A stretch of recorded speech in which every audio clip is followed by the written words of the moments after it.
un des soldats qui était là-bas, un des cadets, me fit signe de le suivre. Pour vous parler très franchement, j'étais à peu près convaincu qu'il m'entraînait dans un recoin afin de pouvoir m'exécuter dans la plus grande tranquillité. Lorsqu'il se vit à l'abri des regards indiscrets, il se mit au garde à vous. Je lui commandai repos, il se remit au repos. Je lui recommandai garde à vous, lui tendai ma main et lui dis qu'attendu pour baiser ma main. Ce qu'il fit.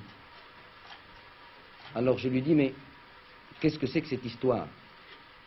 Il m'a dit, on nous a dit que le palais était attaqué, que votre majesté avait des ennemis et nous sommes montés. Maintenant, je tiens à vous dire que vous en avez encore des ennemis, veuillez vous cacher. Je lui dis non, appelle tes camarades, baissez les canons de vos armes, suivez-moi.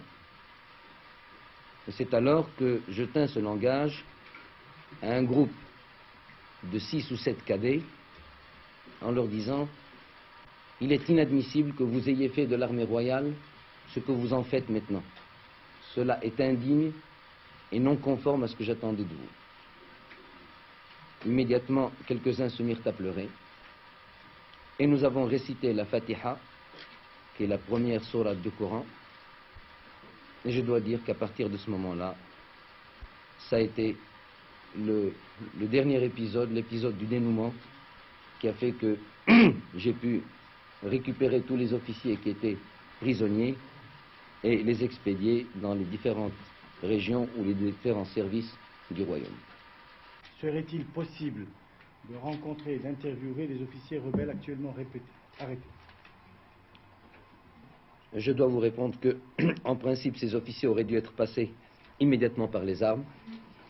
Et je crains que vous n'ayez pas le temps de le faire, car je crains que demain soir, à cette heure-ci, ils nous soient exécutés après qu'ils nous aient donné les renseignements nécessaires. On a parlé de complot libyen. Interrogé à ce sujet hier soir sur notre antenne, vous avez à chaud répondu: la Libye, je m'en fous royalement. Maintenez-vous maintenant que tout est fini cette appréciation et pourquoi? Je la maintiens encore plus royalement du fait que je suis encore plus roi aujourd'hui qu'hier.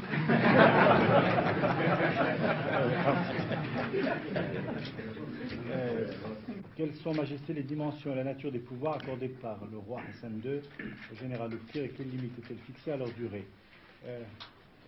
Le général Oufkir et le général Driss se départagent la tâche. Malheureusement, ils n'ont plus leur troisième homme qui était le général Bachir qui a trouvé la mort hier.